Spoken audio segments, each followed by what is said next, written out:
Hey everyone, welcome to Miss Johnson's Learning Kitchen. The kitchen's getting a little bougie today as I make myself a pour-over coffee. I personally think this is the most delicious way to make coffee. You have boiling water, you add it over beans, it flows through into this super cool little thingamadoodle. And I want you to think about thermal energy as we watch this coffee brew. Now, thermal energy we traditionally associate with, of course, heat. It is the energy that we most associate with heat, and a lot of people think that they're the same thing. However, they are not. Let me grab my half and half. I'd like to be the kind of person that could handle black coffee, but I'm just not there yet. So, my question to you is, what do you think has more thermal energy? And you may have already gotten the answer to this elsewhere. This cup of boiling hot coffee, and if you'll watch, this cup will change. It actually shows what Mars would look like if it was terraformed or made to look like Earth. Or this enormous 560-foot tall, and it's about a third of a mile wide and goes back about 80 miles glacier. So thousands of years of frozen ice. Which one has more thermal energy? Take a minute and discuss with your peers. I'm going to move back into the other room while you're doing that. It'll be a little awkward. Sorry. And yes, the ice really is that blue.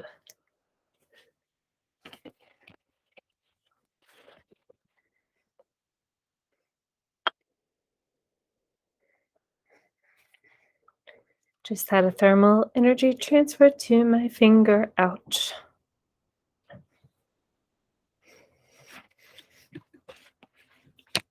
Okay, so if you raised your hand and said, I believe that obviously the cup of scalding hot coffee has more thermal energy than does the, gigantic block of ice, you're wrong.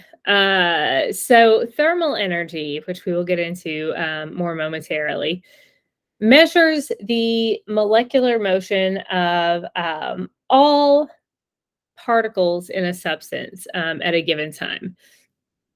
So all the kinetic energy of every single particle in something. So, we might consider that the cup of coffee has a higher temperature. The molecules in that are moving faster. However, if we want to really look at what's going to have such an enormously, make sure I spell everything correctly here. If we want to look at what's going to have enormously more molecules, well, here it is, the Marjorie Glacier, what I just showed you a picture of. You can see really how far it goes back. It's an absolutely just beautiful, beautiful sight to behold. I hope everyone gets to see them before they melt. But they're just rivers of frozen ice. So because it has so many more molecules, it's going to have more thermal energy overall. However, its temperature, how fast the molecules inside of the ice are moving, is going to be very, very slow. So that's kind of the difference. I just want to front load that for you. If you've watched my thermal energy video, you've already seen that. All right, going back to where I want us to be and where I want us to check in. Okay, so I am going to go over the Bellwork answers for the last few days with you guys, and I'm so sorry that I'm still out. I don't know what happened, but I just really did not I thought it's the virus had the upper hand, I think, but I'm finally on the mend. Anyway, the important thing is not being there to make you sick. So We've gone over journal checks. Those are going to be happening as soon as I get back. You know what's supposed to be on your first page. You know that your second page has your graphic organizer. Your third page has forms of energy. You should have your forms of energy comics as well. I need to color mine, but I frankly don't have time or energy. And then your scavenger hunt that you went around doing, this should go in the back because this is what provides us with real world examples. And we'll check over those together as a class when I'm back with you and make sure that we're all on the right track there and that we're thinking the right kinds of energy for the right the right examples. So I want to make sure, our standard 6.PS3.1 asks us to analyze and compare the properties and sources of different kinds of kinetic and potential energy. That is exactly what this shows me you can do, along with the worksheet that you should have had done as well. And I will collect those when I get back. Okay. So moving forward, I am going to have us just check our Bellwork real quick. I don't know if I can, let's see if it'll let me sign in to my other account. Well, you know what? Maybe I don't need to, actually. Maybe I can do it this way. Like I said, it's very tricky trying to work things out sound-wise between Google and Safari. All right. Hi, Huddle. Let's go. Where is the real Ogle? Actually, I haven't seen him in a while, which is unusual.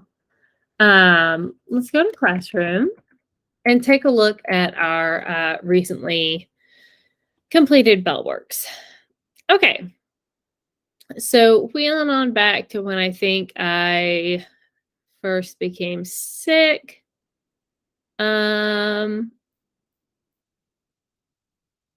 Let's see. I know there's Bellwork somewhere around here because Ogdal gave a bonus point on it. Okay, so maybe it's this one. All right. This one, yes, this is the one Ogdal helped on. Tells us Eddie has a guitar with a weight of 7 newtons. And in a full-on rock legend moment, he lifts it above his head to a height of 3 meters. What is the gravitational potential energy stored in Eddie's guitar? Okay. So if I look at my response version, a lot of people did really well with this, some not quite as much. So let's go back and kind of take a look at that. So he has a 7 kilogram, and I'm going to try to make sure I'm like writing so that it actually makes sense for you to see it. I don't know if you're looking at that backward or not. Maybe it's like this. 7. Well, that just looks like a weird symbol. 7. Okay. Not plus, but times the height, which would be 7 newtons plus 3 or times 3 meters would give us 21 joules. I'm not good at this in height.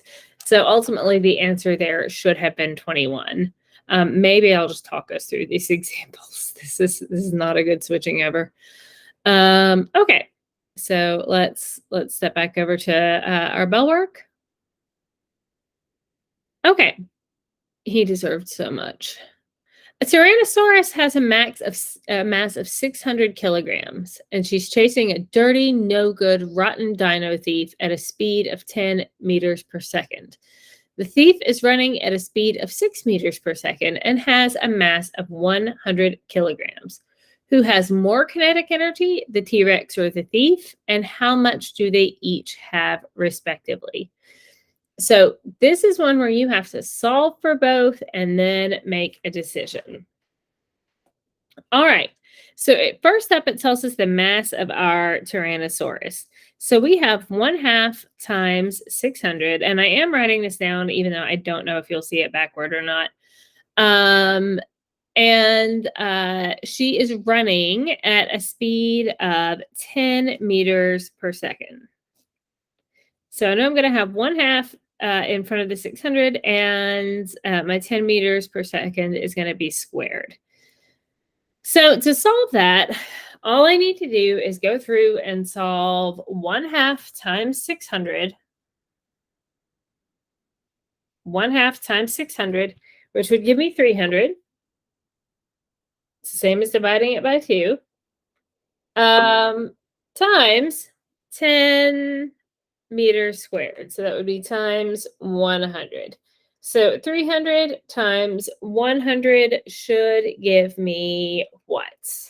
And that will be your correct answer. Okay.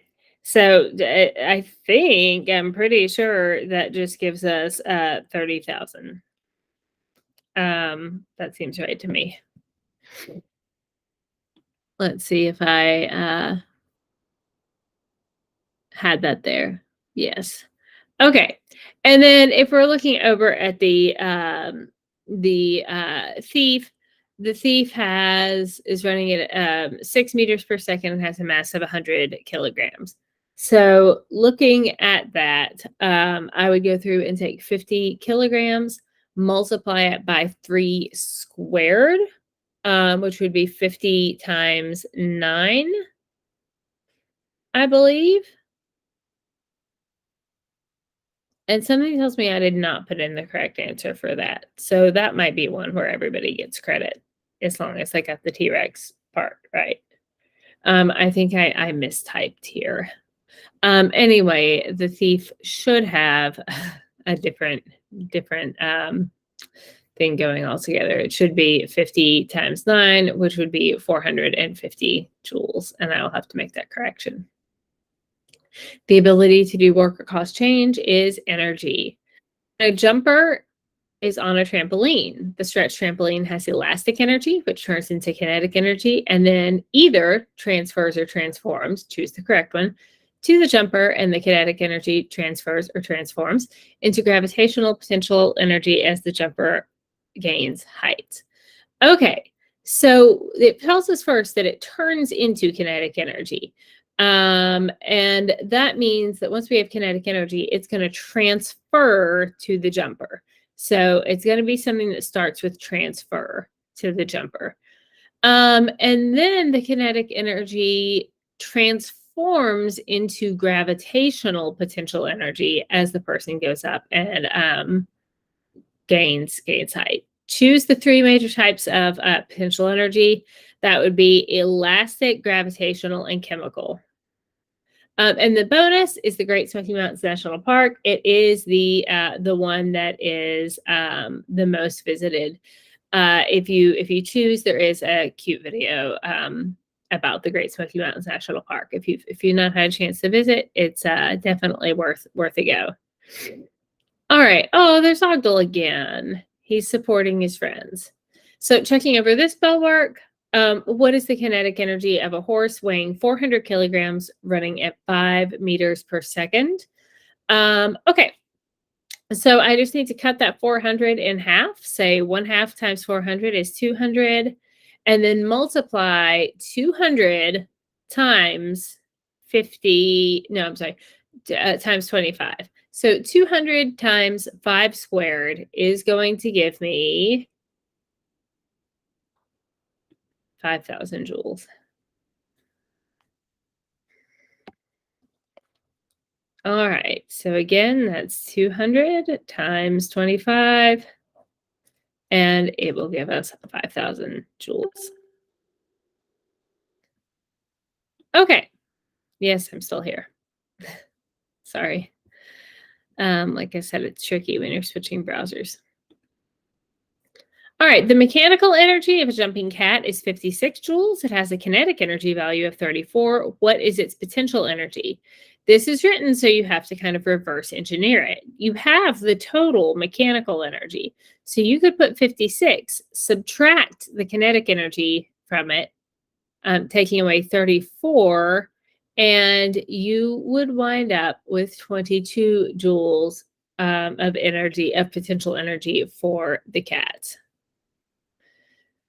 If the total kinetic energy of a swimming duck is 4 joules and its speed is 2 meters per second, what is the duck's mass?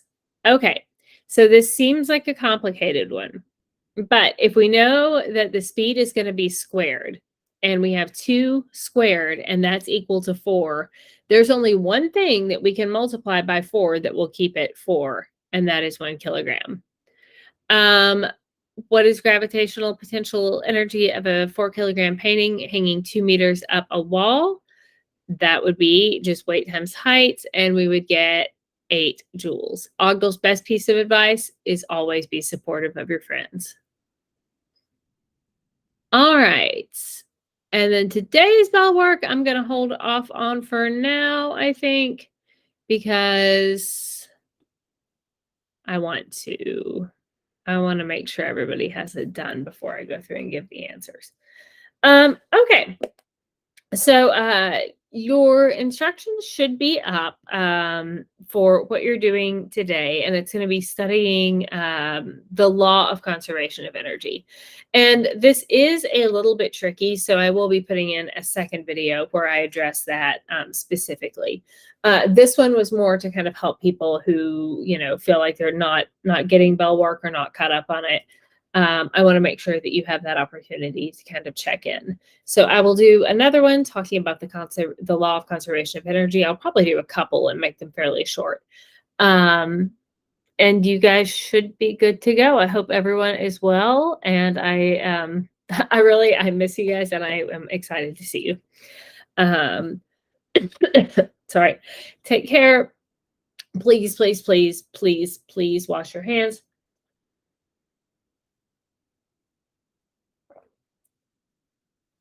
And then when you think if you think hand sanitizer is enough, it's not.